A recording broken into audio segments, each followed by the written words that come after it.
Bismillahirrahmanirrahim. Alhamdulillahirabbil alamin wassalatu wassalam ala asyrafil anbiya'i wal mursalin wa ala alihi wa sahbihi ajma'in. Subhanaka la ilma lana illa ma 'allamtana innaka antal alimul hakim. Rabbi shrah li sadri wa yassir li amri wa hlul 'uqdatam min lisani yafqahu qawli. Amma ba'd. Alhamdulillah ala nikmatil Islam, alhamdulillah ala nikmatil iman wa kafa biha min ni'mah.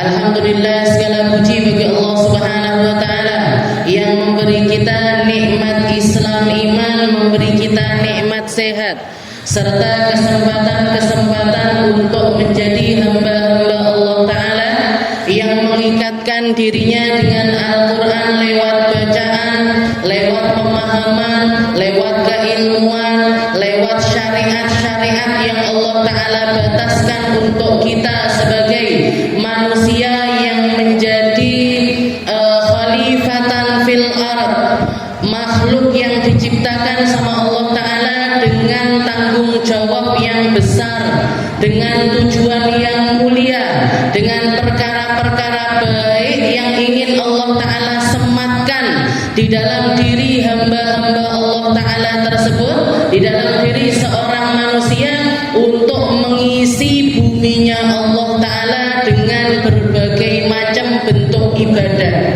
Maka diperintahkanlah kita oleh Allah taala untuk sujud, maka diperintahkanlah oleh Allah taala kita untuk belajar. Oleh karena itu Allah taala juga memerintahkan kita bersilaturahmi, saling memahami, saling memaafkan, saling memaklumi kesalahan, saling memandang satu sama lain dengan pandangan saling memuliakan. Dan masih banyak lagi bentuk-bentuk ibadah yang Allah ta'ala contohkan lewat hambanya yang paling mulia, yaitu Nabi kita Nabi Muhammad sallallahu alaihi wasallam. Seorang insanul kamil, seorang manusia yang disempurnakan sama Allah ta'ala zahirnya, disempurnakan juga sama Allah ta'ala batinnya. Kalau ada manusia paling bertakwa, maka Nabi Muhammad adalah orang yang paling bertakwa. Kalau ada orang paling takut sama Allah ta'ala, maka Nabi Muhammad adalah orang yang paling takut sama Allah ta'ala. Kalau ada orang paling pintar sujud, paling pintar rukuk, paling pintar membaca Al-Quran, paling pintar menerapkan Al-Quran, maka itu sudah pasti adalah Nabi kita Nabi Muhammad sallallahu alaihi wasallam.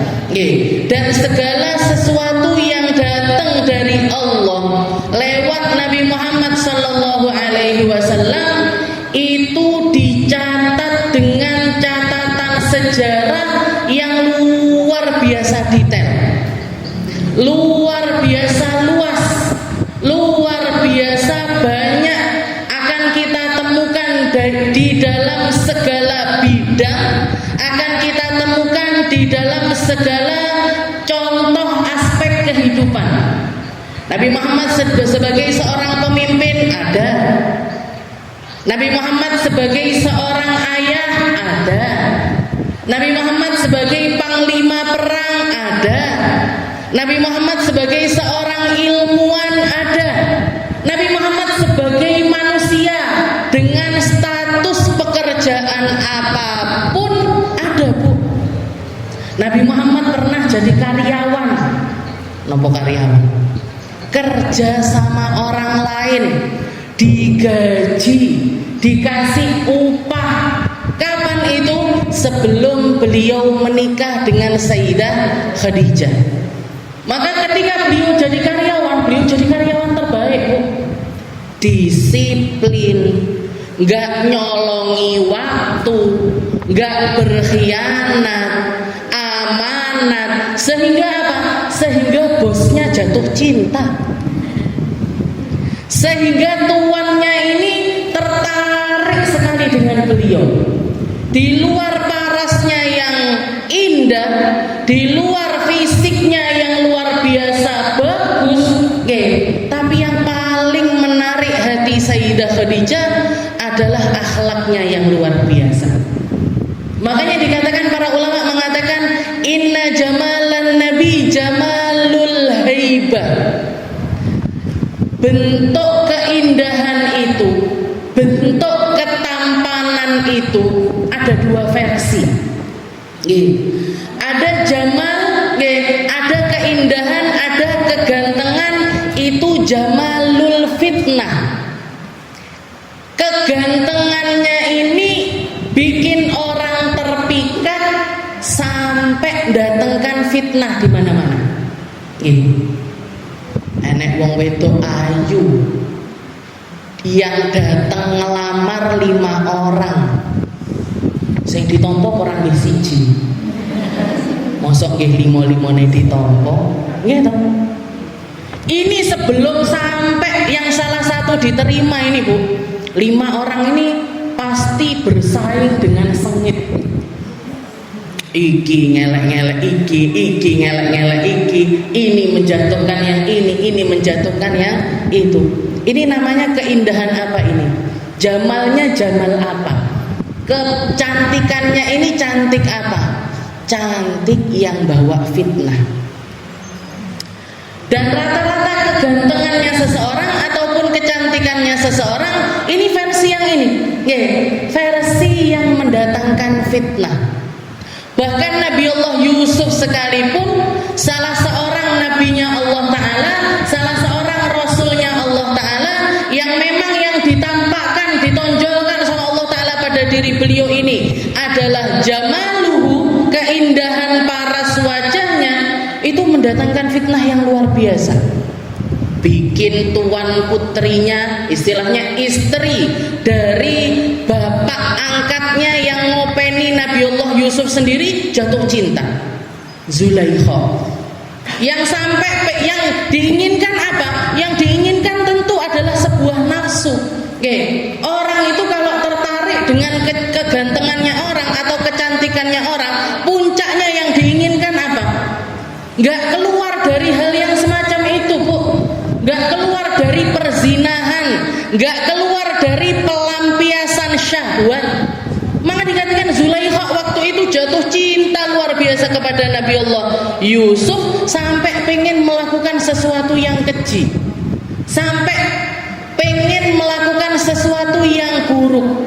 Makanya dikatakan sama Allah Ta'ala, walamma hammat bihi wa hamma biha laula an ra'a burhana rabbih. Katanya Allah Ta'ala, pada saat itu Zulaikha sudah sangat menginginkan Yusuf. Yusuf pun sudah, karena ditarik laki-laki, Bu, diajak masuk kamar. Perempuannya cantik, punya duit, semuanya sudah diredikan, lawangnya dikunci, jendelone ditutup kabeh, pembantunya diusir keluar semuanya. Tinggal apa, Bu? Ya tinggal ngoten tok mek. Walamma hammat bihi wa hamma biha. Tapi dikatakan sama Allah Ta'ala, laula an ra'a burhana rabbih. Kalau bukan Nabi Yusuf itu ditampakkan, diperlihatkan sama Allah Ta'ala tentang kemahakuasaannya Allah, burhan, bukti ketuhanannya Allah Ta'ala, maka maksiat itu niscaya akan terjadi. Ketakwaan yang bikin Nabiullah Yusuf itu lepas dari hal tersebut. Ikatannya sama Allah Ta'ala yang membuat beliau ini dibebaskan sama Allah Ta'ala untuk melakukan perkara yang menjijikkan tersebut. Ada yang mengatakan Nabiullah Yusuf waktu itu melihat ke atas langit, setelah itu kelihatan ayat tersebut, laula an ra'a burhana rabbih, diperlihatkan sama Allah Ta'ala ayat tersebut, maka beliau langsung tersadar, keluar dari tempat itu. Jadi dikatakan yang pada akhirnya manipulasi demi manipulasi, kebohongan demi kebohongan ditata sedemikian rupa oleh Zulaikha untuk menutupi kesalahannya. Jadi setelah salah di situ, Zulaikha ini masih mengulangi kesalahan, istilahnya nggak terima kalau dirinya ini disalahkan.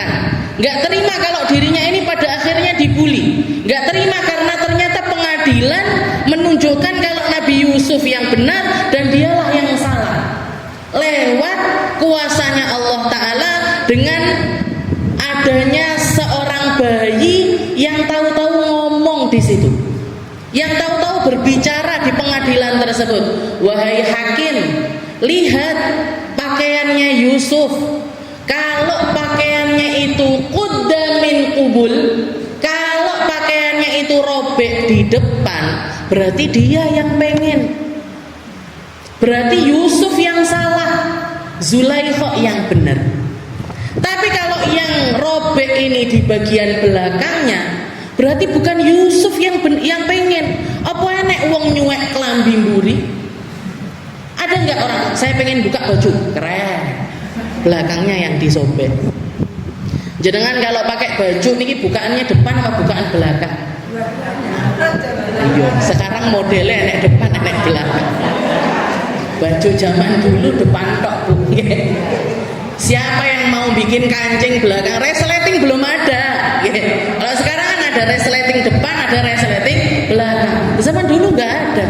Jadi kalau mau buka ya harus dari depan. Makanya dikatakan bukti itu bukti yang logis. Di luar itu adalah firman dari Allah Ta'ala. Bukti yang dikatakan sama bayi tersebut adalah bukti yang bisa diterima oleh logika manusia. Kalau robeknya di depan, berarti Yusuf yang pengen. Tapi kalau robeknya di belakang, berarti itu pasti Zulaikha yang narik dari belakang. Maka terbuktilah Nabiullah Yusuf ini nggak bersalah. Tapi nggak terima, wedok, bener itu nomor 1. Masih kabeh wong bener, pokoknya aku yang paling bener. Nah ini Zulaikha. Karena dia sejak itu dibully, diginikan, diomongin begini begitu dan lain sebagainya, pengen keluar dari hal tersebut, diundanglah. Ibu-ibu menteri itu diundang, didatangkan, suruh duduk, dikasih pisau, dikasih buah. Ada yang mengatakan apel, ada yang mengatakan pir, ada yang mengatakan melon, macam-macam, Bu. Jadi bukan cuma apel aja waktu itu. Macam-macam. Dikatakan buah-buahan tersebut ketika semuanya sudah dapat instruksi, ayo saya oncek-oncek bareng-bareng, bariki rujaan paling logika saya. Lek wong Indonesia yo berarti arep rujaan. Ketika tengah-tengah lagi oncek seperti itu, lagi kopek-kopek buah seperti itu, disuruh keluarlah Nabiullah Yusuf yang masih muda, belia, ganteng luar biasa. Ini dari terpananya dengan pesona Nabiullah Yusuf, tangannya keketok lho nggak kerosok. Ganteng sekali, yuqatti'u asabi'ahum. Mereka memotong-motong jari-jari mereka sendiri. Padahal kebeler lho loro. Kita itu nggak sengaja kena pisau, jenengan kena pisau serat ngoten. Biasanya langsung yang keluar, aduh. Kalau nggak gitu, ya Allah, loro perih. Ini kok sampai ke kopek-kopek nggak kerosok. Ini kan berarti saking gantengnya Nabiullah Yusuf. Tapi dikatakan jamaluhu jamalul fitnah.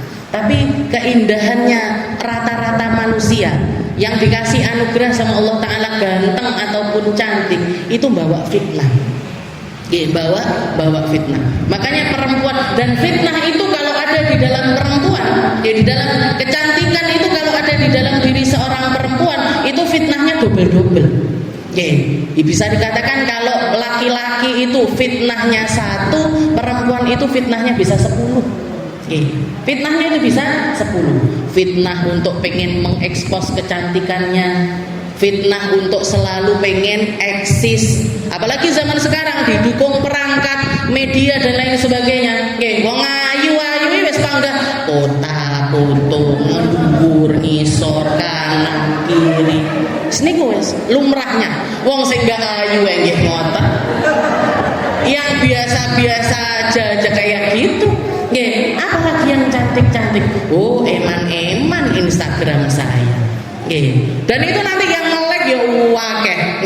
Yang nge-like itu banyak sehingga membuat dia semakin bangga dengan kecantikannya. Yang pada akhirnya apa? Melupakan hal-hal yang lainnya, Bu. Orang kalau sudah fokusnya di dalam kecantikan, fokusnya di dalam wajahnya dia, fokusnya di dalam bentuk tubuh dan lain sebagainya, ada banyak hal yang berpotensi untuk dia tinggalkan gara-gara hal itu. Berapa jam, Bu, orang cantik itu jenengan tanyain, berapa jam skincare-annya, berapa jam make up-annya, berapa jam perawatannya. Niku lek digawe ngaji, Bu, sampai alim sampean. Itu kalau jenengan pakai belajar ngaji metode Umi nopo yanbu'a nopo kiroati, dapat sertifikat lulus ya. Waktu yang dipakai buat moles wajah itu tadi. Kenapa? Karena seseorang itu secantik apapun, ketika dia bercermin akan selalu melihat celah, akan selalu melihat ada yang kurang, akan selalu melihat kok ini ya. Apalagi dengan bertambahnya usia. Biyen pipiku orang ini loh, kok saiki ngene yo. Dulu di sini nggak ada kerut-kerut, kok sekarang kerut-kerut. Loh, tahu-tahu muncul jerawat, macam-macam ya, Bu. Jadi orang itu ketika bercermin pasti akan melihat kekurangan-kekurangan. Setelah itu ketika dia melihat kekurangan apa? Pengen memperbaiki. Pengen memperbaiki. Dan untuk perbaikan ini, Bu, modalnya besar, waktunya besar. Modalnya besar, waktunya besar. Tuku obat iki jerawat, beli obat jerawat. Kerutan-kerutan beli biar gak kerutan. Nanti yang lebih ekstrim lagi, kok bangga dikasih ini berbulan-bulan kok gak hilang ya. Suntik botok, tarik benang. Sampai nanti kalau dituruti terus, Bu, operasi plastik, operasi silikon, dileboni vitamin A, B, C, D, E. Tambah mumet. Nanti infus apa gitu, disuntik apa gitu, tambah gak karu-karuan pokoknya. Nah ini halnya manusia. Jadi kecantikan itu membawa fitnah asalnya. Tapi kegantengannya Rasulullah SAW ini spesial.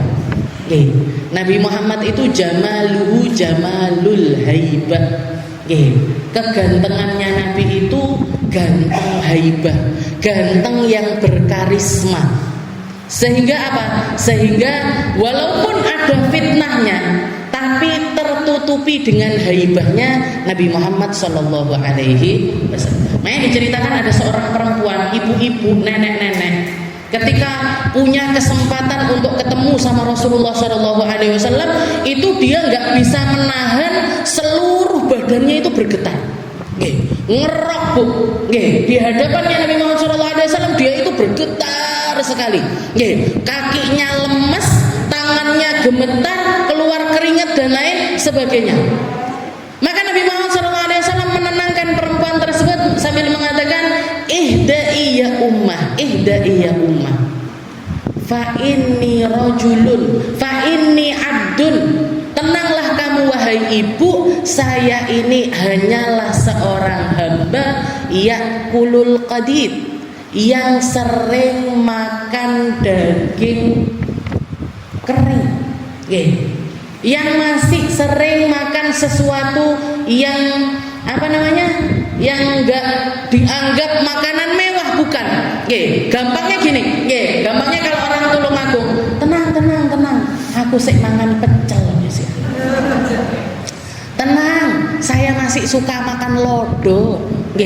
Ditenangkan hati ibu tersebut dengan kalimat-kalimat yang semacam itu oleh Nabi Muhammad Sallallahu Alaihi Wasallam. Jadi jamaluhu jamalul haibah, keindahannya Nabi ini keindahan yang diliputi sama Allah Ta'ala dengan haibah yang luar biasa. Kita lanjutkan pembahasan kita masih di dalam suratul tatwif, atau yang kita kenal atau yang lebih lumrah kerap disebut dengan Suratul Mutaffifin. Surat yang membahas tentang kebohongan besar yang murkanya Allah Ta'ala diletakkan di dalam perkara tersebut juga dengan porsi yang besar. Cukup kita menganggap dosa ngambil barangnya orang atau ngambil haknya orang meskipun cuman sedikit, dengan peringatan apa? Dengan peringatan bahwasanya di zaman kaum terdahulu ada sekelompok orang, ada sebuah bangsa yang penyakit ini menjadi wabah di antara mereka yang sampai pada akhirnya Allah Ta'ala menurunkan azab kepada mereka, yaitu kaumnya Nabi Allah Syu'aib. Kaumnya Nabi Allah Syu'aib. Allah Subhanahu wa Ta'ala mengatakan di dalam Al-Qur'an, kadzaba ashabul aikatil mursalin idz qala lahum Syu'aibun ala tattaqun. Dikatakan Allah Ta'ala menceritakan kadzaba ashabul aikatil mursalun. Sesungguhnya ashabul aikah, ada satu negeri yang berada di daerah Madian. Jadi daerahnya, negerinya itu namanya Madian. Orang-orangnya ini rata-rata adalah ashabul aikah, para penyembah pohon. Jadi sing disembah wis salah dhisik. Yang disembah adalah pohon. Mereka adalah para penyembah pohon. Idz qala lahum Syu'aibun ala tattaqun. Maka Allah Ta'ala mengirimkan kepada mereka seorang rasul yang namanya adalah Nabi Allah Syu'aib. Nabi Allah Syu'aib berseru kepada mereka, ala tattaqun, ala tattaqun. Dadi yo wong sing bertakwa. Jadilah orang-orang yang takut sama Allah Ta'ala. Sembahlah sembahan yang benar. Jangan pohon kamu sembah-sembah. Apa yang bisa diberikan oleh pohon kepada kalian? Dan apa yang bisa dilakukan pohon untuk kalian? Kalau bukan cuma sekedar penghibur mata, ataupun juga jadi tempat bersandar, atau kita ambil beberapa buah darinya. Selain itu, apa yang bisa kamu ambil manfaat dari pohon ini? Ditambah pohon itu sangat gak masuk akal untuk dijadikan Tuhan. Sangat gak masuk akal dijadikan Tuhan. Istilahnya, kalau kita minta kesehatan kepada pohon, pohon ini kita ambil rantingnya, kita patahkan rantingnya, bisa protes napa mboten? Ojo. Wedi jenengan langsungan. Melayu kalau ada pohon seperti itu. Jadi nggak masuk akal. Maka diutuslah seorang nabi di situ, namanya adalah Nabi Allah Syu'aib. Idz qala lahum Syu'aibun ala tattaqun. Katanya Nabi Allah Syu'aib, inni lakum rasulun amin.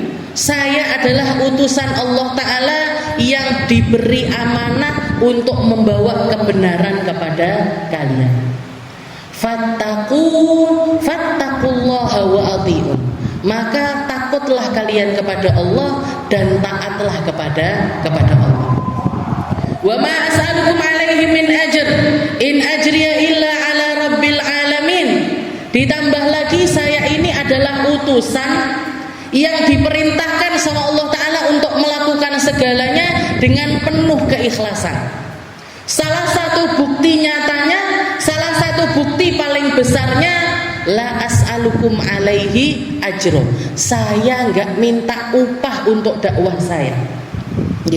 Inni lakum rasulun amin, fattaqullaha wa athi'un, wa ma as'alukum alaihi min ajr. Dengan dakwah saya ini, saya enggak minta upah. In ajriya illa ala rabbil alamin. Karena yang memberi upah saya adalah Tuhan semesta alam.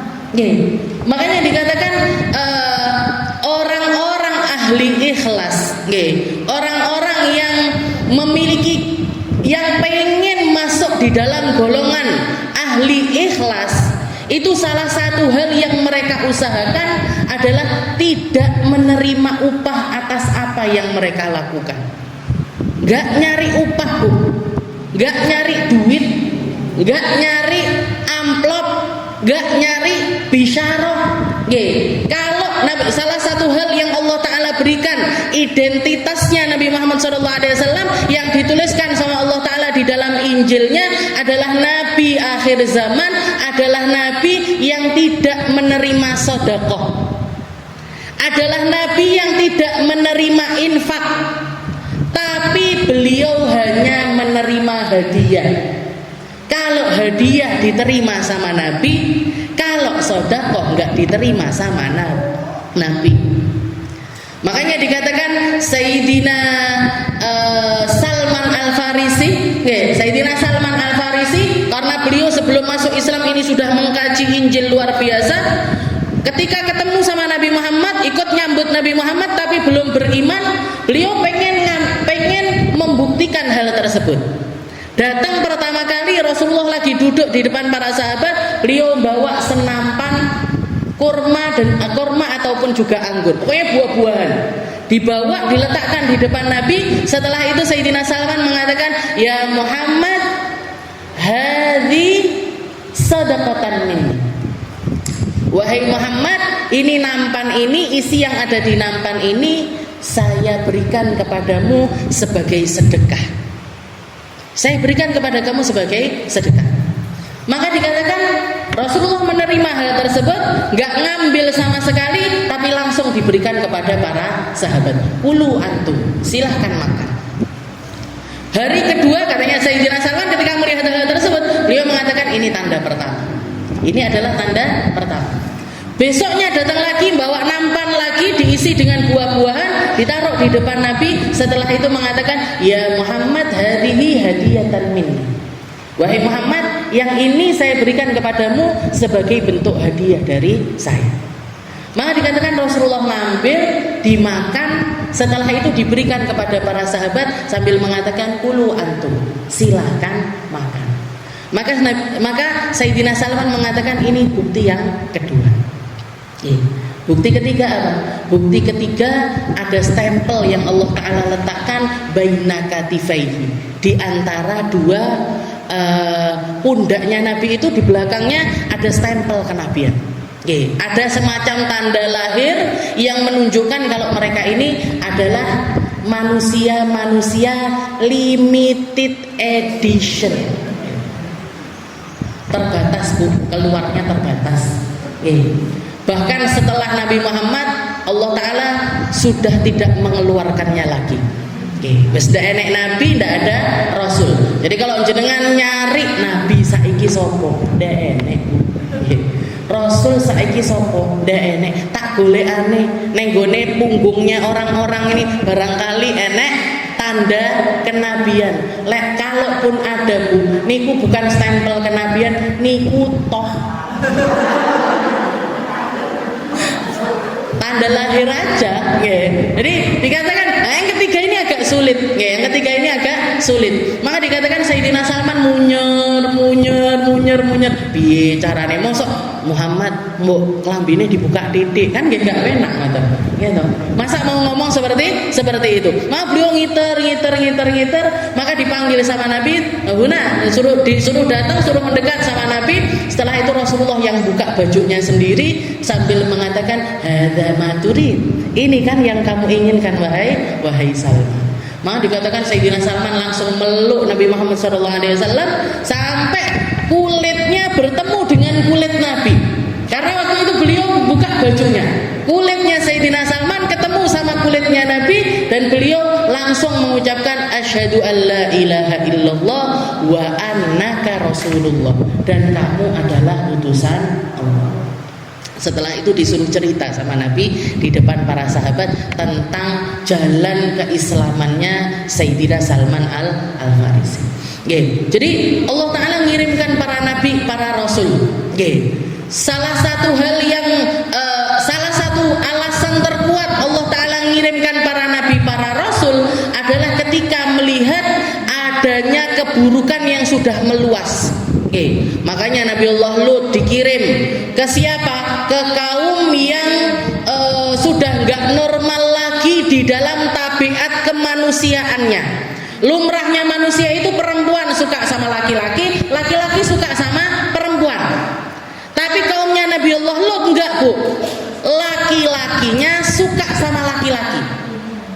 Mereka hanya mendatangi perempuan-perempuannya ketika pengen dapat keturunan. Oke. Mereka masih berhubungan sama perempuan, tapi hanya dengan tujuan meneruskan ahli waris. Oke. Pengen punya anak. Kalau nggak pengen punya anak, mereka memilih untuk sama laki-laki. Nggak normal ini. Dikirimkan sama Allah Ta'ala Nabi Allah Lut. Oke. Ini pun juga sama.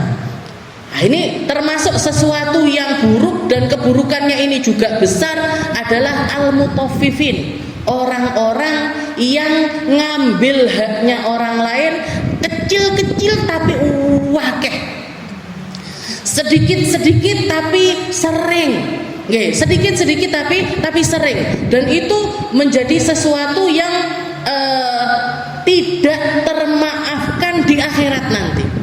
Innallaha la yasqutu haqqul malak. Allah Ta'ala tidak akan menjatuhkan sebuah dosa yang sifatnya itu umum banyak korbannya. Banyak orang yang kena dari kebohongan tersebut. Maka dikirimkan kepada mereka Nabi Allah Syuaib. Dan Nabi Syuaib mengatakan, wa ma as'alukum alaihi min ajr in ajriya illa ala rabbil alamin. Saya ini berdakwah gak minta upah, yang upah saya adalah Allah Subhanahu wa ta'ala. Setelah itu termasuk dakwahnya Nabi Allah Syuaib, auful kail, yang benar kalau nimbang, yang cocok di dalam timbanganmu. Auful kail wala takunu minal mukhsarin. Jangan kamu itu ketika nimbang bikin orang-orang ini merugi di dalam timbangannya. Kamu ambil hak mereka di dalam timbangan-timbangan tersebut.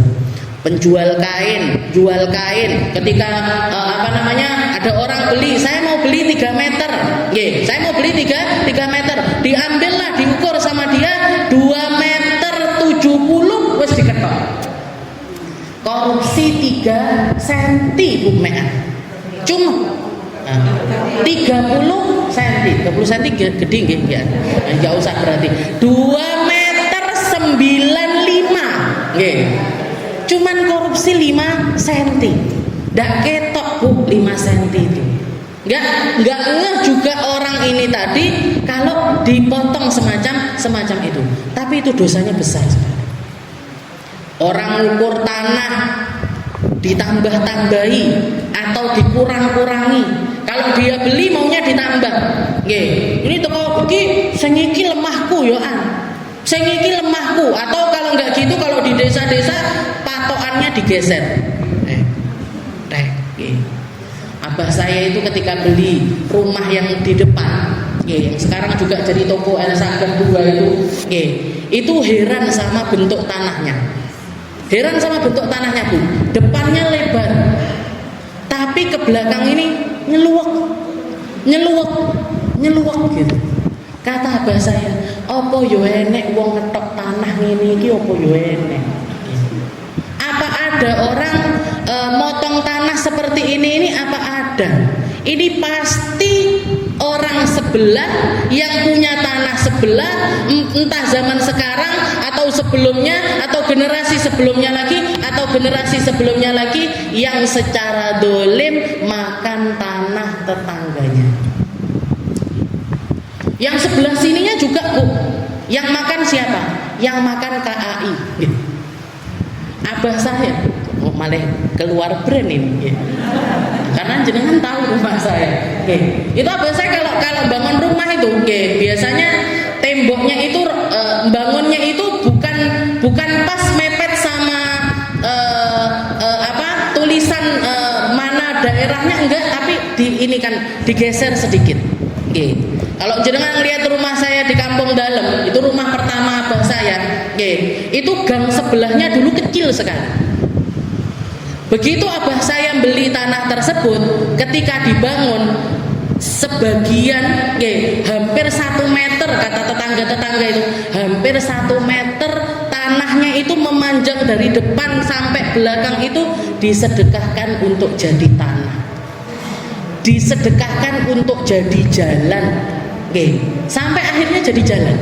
Sampai akhirnya sekarang gangnya itu dari sebelah rumah saya itu lumayan besar, ke belakang tambah sempit.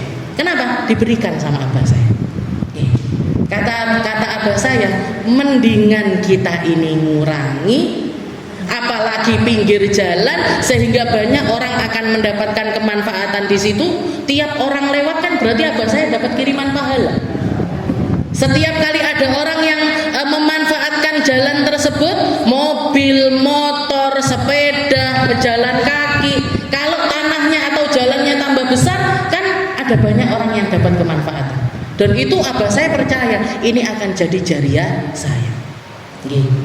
Nah, jadi dalam hal apapun, Bu, bahkan para ulama mengatakan kepada istilahnya mereka mengatakan la tutaffif fis shalah. Jangan kamu itu seringkali mencuri di dalam sholatmu. Piye carane mencuri di dalam sholat? Kamu ambil haknya Allah Ta'ala sedikit demi sedikit. Ketika takbir, fa'atimmut takbir. Ketika kamu bertakbir, sempurnakan takbirnya. Lafadznya sempurnakan, niatnya sempurnakan, berdirinya sempurnakan. Sempurnakan. Ketika kita melafadzkan Allahu Akbar, setiap kalimat alif, kaf, ba, ro, alif, kaf, ba, ro, Allahu Akbar, itu semuanya adalah haknya Allah Ta'ala dari lisan kita. Pas ngantuk Ustaz, Allahu Akbar. Pas lemes, itu kita lagi nyuri takbir loh, Bu. Ini detailnya para ulama. Ketika mereka itu membaca sebuah ayat, membaca peringatan-peringatan dari Allah Ta'ala, pikiran mereka luar biasa dalam. Bukan cuma tentang muamalat sesama manusia, bukan cuma tentang hal-hal yang berkaitan dengan makhluk-makhluk Allah Ta'ala yang nampak, tapi bahkan di dalam muamalah mereka kepada Allah Ta'ala, mereka menginginkan kesempurnaan. Jadi la tutaffif fis shalah, jangan kamu curi-curi di dalam sholatmu. Ala tasma' qaulallahu ta'ala wailul lil mutaffifin. Apa kamu enggak pernah dengar tentang firman-Nya Allah Ta'ala, neraka wail tempatnya bagi para pencuri-pencuri hak. Termasuk haknya Allah Ta'ala kepada kita sholat.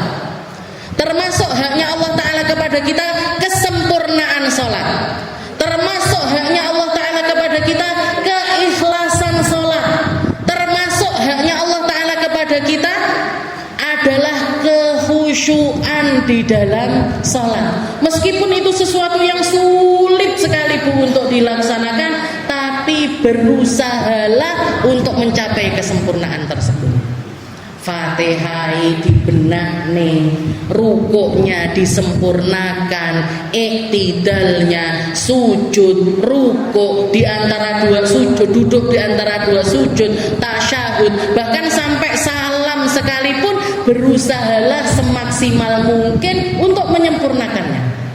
Taruh haknya Allah Ta'ala di situ. Taruh haknya Allah Ta'ala di dalam setiap kalimat-kalimat ataupun juga gerakan-gerakan yang kita lakukan di dalam sholat.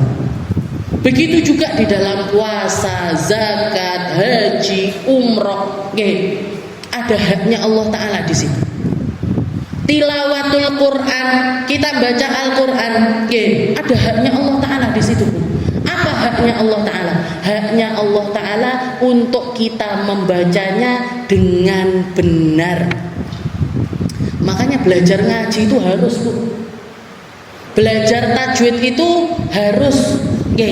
Bahkan Imam Al-Jazari mengatakan, fa kullu man, setiap orang qari'ul Quran yang membaca Al-Quran, Ghairu mujawwadin, tanpa tajwidnya, tanpa meletakkan hak-haknya dari kalimat-kalimat Al-Quran tersebut, fahuwa athimun, maka dia adalah seorang pendosa. Makanya belajar ngaji ini wajib. Benahin bacaan itu wajib. Kalau hukum-hukumnya ini namanya mat tabi'i, ini namanya mat arid lis sukun, ini namanya mat lin, ini namanya begini, hukum-hukumnya ini idhar, ini ikhfa, ini idgham bi gunnah, ini idgham bila gunnah dan lain sebagainya. Nah, itu enggak wajib untuk kita belajar sampai ke situ, enggak wajib. Tapi perlu kita mempelajarinya, perlu. Tapi nggak sampai wajib untuk tahu persis nama-namanya. Yang wajib apa sih? Yang wajib membacanya dengan benar. Ba, kita tahu ba itu gimana. Sin, baca bismillah, bis, ba-nya kelihatan, sinnya kelihatan. Milah, mimnya kasroh beneran.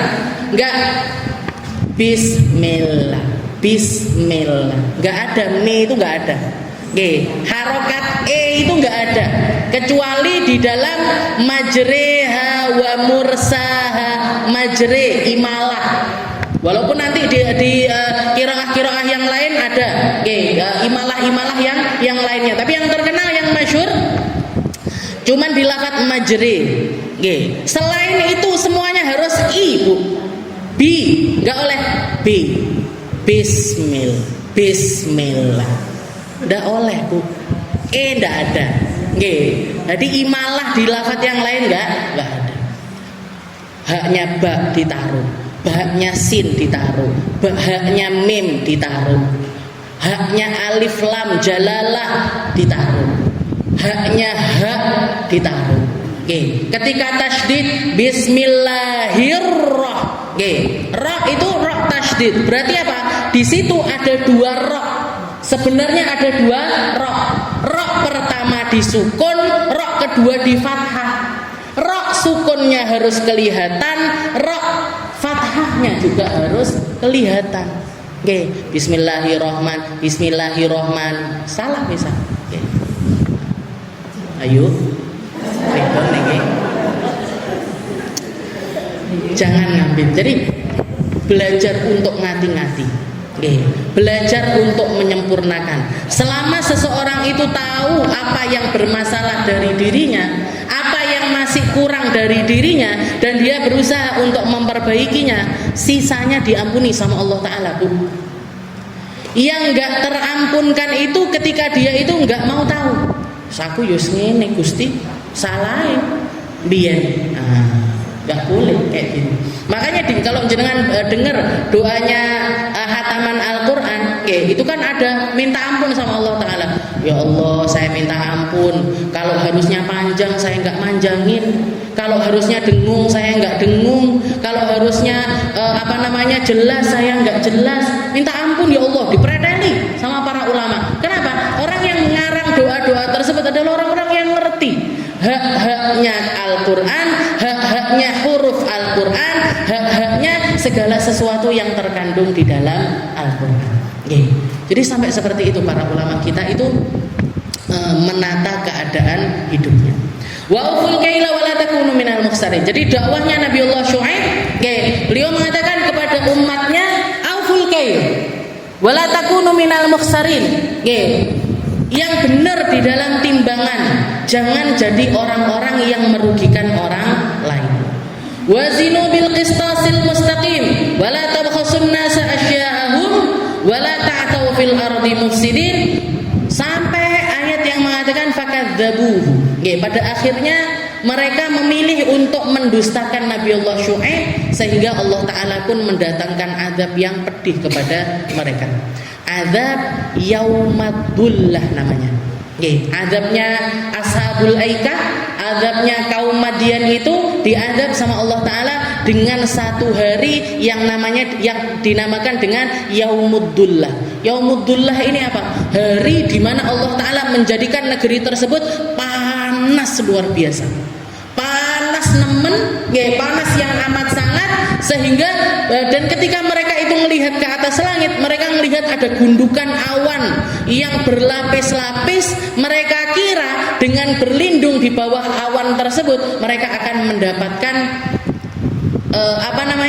rodok kelong, panasnya matahari ini agak berkurang, sehingga semuanya berkumpul di bawah awan tersebut. Ternyata apa? Begitu mereka semuanya sudah berkumpul di bawah awan tersebut, Allah Ta'ala mendatangkan hujan api dari awan tersebut, sehingga apa? Hancur semuanya. Seperti itulah mereka dihancurkan sama Allah Ta'ala. Gara-gara apa? Gara-gara ketidakimanan mereka. Karena mereka menjadi orang-orang yang tidak beriman kepada Allah Ta'ala. Dan yang kedua, maksiat yang merajalela di antara mereka adalah banyaknya orang-orang yang berbohong di dalam timbangan-timbangan mereka. Makanya Allah Ta'ala wanti-wanti betul, wailul lil mutaffifin alladzina idza talu 'alan nasi yastawfun wa idza kaluhum aw wazanuhum yukhsirun ala yadunnu ulaika annahum mab'utsun. Makanya katanya Allah Ta'ala, peringatan pertama yang Allah Ta'ala katakan di dalam surat Al-Mutaffifin ini adalah ala yadunnu ulaika annahum mab'utsun. Apa mereka ini tidak mengira tentang datangnya hari kebangkitan? Ala yadunnu ulaika annahum mab'utsuna liyaumin adzim. Mereka akan dibangkitkan untuk menghadapi hari yang maha dahsyat. Jadi kalau yang mengucapkan kedahsyatan itu Allah, Bu, berarti dahsyatnya itu gak bisa kita prediksi dengan nalar kita. Itu adalah sesuatu yang kengeriannya itu gak bisa nyampe otak kita untuk memahaminya. Liyaumin azim. Makanya Allah Ta'ala menggunakan kalimat Allah Ta'ala itu maha agung. Dan keagungannya Allah Ta'ala ini adalah sesuatu yang manusia sendiri harus sadar batas kemampuannya di dalam memahami keagungannya Allah Ta'ala. Makanya di dalam ilmu tauhid itu ada yang namanya pelajaran ilmu sifat Allah Ta'ala yang 20. Sifat wajib Allah Ta'ala yang 20. Allah wujud, qidam, khalafatuhu lil hawadith, qiyamuhu li binafsi, wahdaniyah, qudrah, iradah, ilmu, haya, sama, basar, kalam, qadiran, muridan, aliman, hayyan, sami'an, basiran. Kok kurang siji, Bu? Mutakalliman. Ini sifat wajib 20 itu bukan berarti Allah Ta'ala itu wajib. Wajib itu adalah kewajiban untuk Allah Ta'ala, enggak, Bu. Ini adalah kewajiban bagi kita manusia untuk menakar. Ini loh, dengan kamu memahami sifat 20-nya Allah Ta'ala ini, kamu akan tahu persis seperti apa Tuhanmu. Dan ketahuilah wahai manusia, di dalam sifat 20 ini juga nalarmu bisa nyampe. Karena apa yang ada pada diri manusia itu semuanya serba terbatas. Gelas ini isinya 600 mili. Kalau diisi 700, putah, Bu. Jenengan tadi pagi porsinya makan perutnya sebungkus nasi pecel. Satu bungkus, Bu. Dikasih 2 bungkus, keluarkan. Dikasih 3 bungkus, mutah jenengan. Berarti apa? Perut kita ada batasnya, mata kita ada batasnya, telinga kita ada batasnya. Apa yang masuk ke perut kita ada batasnya. Maka begitu juga dengan ilmu. Ilmu ini manusia ada batasannya, sedangkan Allah Ta'ala itu tanpa batas. Sedangkan Allah Ta'ala itu tidak ada batasan pada diri Allah Ta'ala. Kamu harus tahu kalau dirimu itu ada kapasitasnya. Makanya peringatan-peringatan Allah Ta'ala itu di dalam Al-Quran disesuaikan dengan kapasitas manusia, disesuaikan dengan apa yang mampu ditanggung sama manusia, disesuaikan dengan apa yang mampu dibaca sama manusia, disesuaikan dengan apa yang bisa dikonsumsi oleh manusia itu sendiri. Kenapa? Kalau diberikan lebih daripada Al-Quran, Bu, nggak kuat kita. Kalau dikasih ilmu yang di luar ilmunya Al-Quran, sulit kamu akan menerimanya. Makanya dikatakan Allah Ta'ala di sini mengatakan, ala yadhunnu ulaika annahum mab'utsuna liyaumin 'adzim. Kamu itu untuk mengobati penyakitmu, maksiatmu macam apapun, dosamu yang bagaimanapun, cukup kamu memahami ilmunya Allah Ta'ala bahwasanya setelah hari kehidupan ini akan ada hari kebangkitan.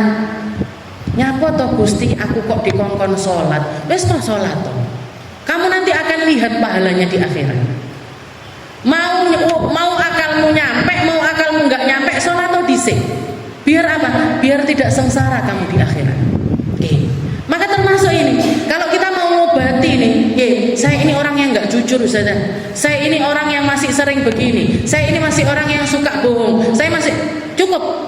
Ala yadunnu ulaika annahum mab'utsuna liyaumin 'adzim. Oh iya, aku kok setelah mati ini masih ada panjang loh ceritanya.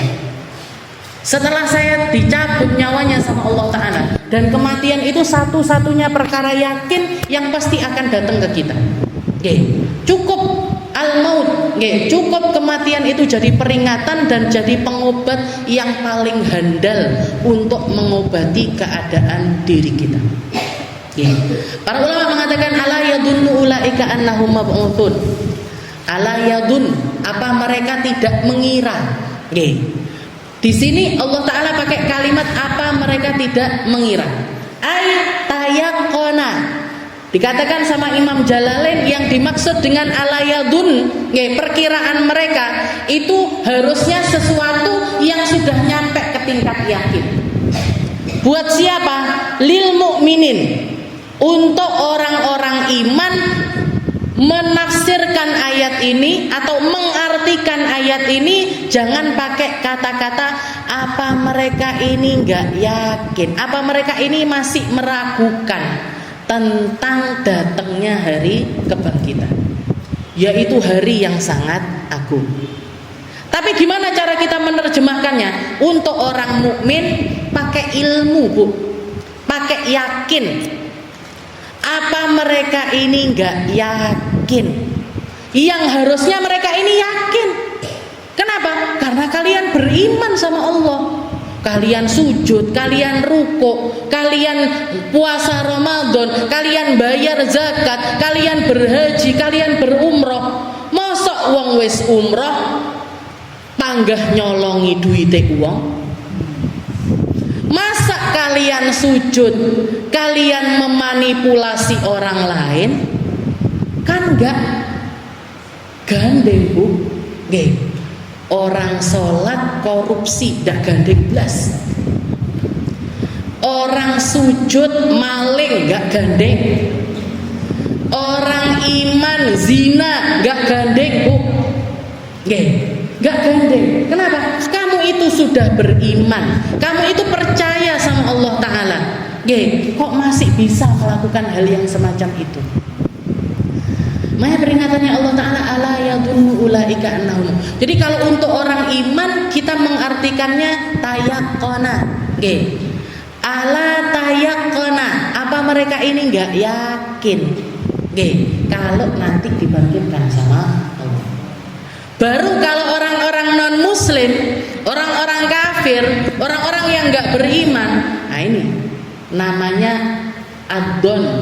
Don itu percaya 50%. Iso iyo, iso enggak. Bisa iya, bisa tidak. Tapi kalau orang iman itu kan harusnya 100%. Udkhulu fis-silmi kafah. Kalau masuk Islam yang totalitas. Masuk di dalam agama Islam ini yang total. Ojo separuh-paruh. Hukum-hukum yang diminati dilaksanakan, yang enggak diminati enggak mau. Apalagi pakai kalimat-kalimat, ustazah boleh duit sing haram ae angin, apa nek sing halal. Apa bisa saya itu bekerja tanpa menipu orang lain? Apa bisa ya nanti dikit jadinya untungnya kalau pakai cara semacam itu, macam-macam. Kita harus yakin bahwasanya semua kalimat-kalimat itu datang min waswasatis syaitan, dari waswasahnya setan, datang dari bisik-bisikannya setan, minal jinnati wan nas. Dan setan ini sekali lagi bentuknya dua, enek sing ketok, enek sing ndak ketok. Dan yang paling banyak berpotensi untuk kita turuti justru setan bentuknya menungso. Boleh mek didik tok ae. Alah cuma segitu aja. Siapa yang tahu? Siapa yang ngerti? Makanya di zaman di zamannya Sayyidina Umar bin Khattab. Sayyidina Umar ini termasuk pemimpin yang sukanya keliling ke rumahnya tiap malam itu keliling dari satu gang ke gang yang lain. Ya tarakabul ummah, pengen ngelihat keadaannya umat. Kalau presiden kita ngomongnya lusuan, tapi nggak pakai kamera. Kalau Sayyidina Umar nggak pakai kamera, nggak pakai dokumentasi, nggak pakai pencitraan. Beliau sendiri turun ke rakyat. Ngelihat sampai beliau mendengar percakapannya anak sama ibu di satu rumah. Ada ibu sama anak lagi ngobrol di rumah. Anaknya perempuan, perawan masih muda. Si ibu ini kerjaannya adalah tukang susu. Kerjaannya tukang susu. Maka dikatakan ibu tersebut nuangkan air ke dalam susunya, setelah itu diaduk. Kata anaknya memperingatkan, "Bu, ittaqillah. Bu, sing wedi karo Gusti Allah. Ini susu kamu campur sama air dan kamu jual, kamu katakan kalau ini murni susu. Kamu katakan ini adalah air susu yang murni 100%. Orang-orang membelinya dengan harga susu, bukan dengan harga air campur susu." Katanya ibunya, "Halah nak, gak apa-apa didik ae. Inna khalifata la yarona." Presiden yo ndak delok ae. Sayyidina Umar nggak ngelihat juga, nggak apa-apa. Ini nggak akan ngerusak rasa. Saya nyampurinnya nggak banyak kok. Si ibu ini tadi. Maka si anak ini mengatakan, "Bu, kalaupun presiden kita ini nggak ngelihat, tapi Tuhannya presiden ngelihat. Allah Subhanahu wa Ta'ala ngelihat, Bu. Kamu melakukan hal yang semacam ini Allah Ta'ala ngelihat, Allah Ta'ala mendengar, Allah Ta'ala merekam, dan kita nanti akan dimintai pertanggungjawaban di hadapan nanti." Maka dikatakan Sayyidina Umar begitu mendengar perkataan perempuan ini, anak gadis ini tadi, langsung pulang ke rumah, dijejer, dipanggil semua anak laki-lakinya. Sayyidina Umar ini punya anak laki-laki banyak. Setelah itu Sayyidina Umar mengatakan, "Siapa di antara kalian yang mau menikah dengan anak perempuannya tukang susu yang rumahnya ada di sini?" Jare anak-anaknya urung delok, urung eroh diem semuanya. Sayyidina Umar setelah itu mengatakan, "Kalau nggak ada yang mau menikahi anak perempuan itu, saya sendiri yang akan menikahi dia. Lek awakmu ndak gelem rapi sama anak itu, saya sendiri yang akan menikahi perempuan tersebut." Maka salah satu di antara anaknya, istilah mungkin gini, timbangane abahku sing rapi, biar saya aja. Maka dikatakan salah satu putranya Sayyidina Umar akhirnya angkat tangan dan mengatakan, "Saya, wahai abahku, saya yang akan menikahi anak gadis yang engkau pilihkan tersebut." "Kenapa, Bah? Kok kamu ini pengen sekali punya mantu anak perempuan itu tadi, kenapa?" Katanya Sayyidina Umar, "Saya melihat keberkahan yang ada di dalam anak perempuan tersebut, dan setiap perempuan yang penuh berkah akan melahirkan generasi-generasi yang penuh berkah." Dan ternyata benar, Bu.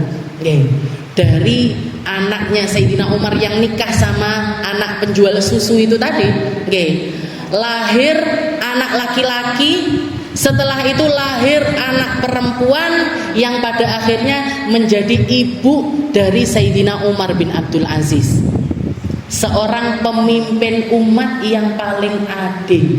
Jabat cuman 2,5 tahun, nggak sampai 3 tahun, tapi keadilan itu merata di seluruh negeri Islam. Itu Sayyidina Umar. Jadi Sayyidina Umar bin Abdul Aziz itu keturunan Sayyidina Umar bin Khattab dari jalur ibunya, lewat perempuan penuh berkah, putri dari seorang tukang susu, yang hatinya penuh dengan ketakwaan kepada Allah Subhanahu wa taala.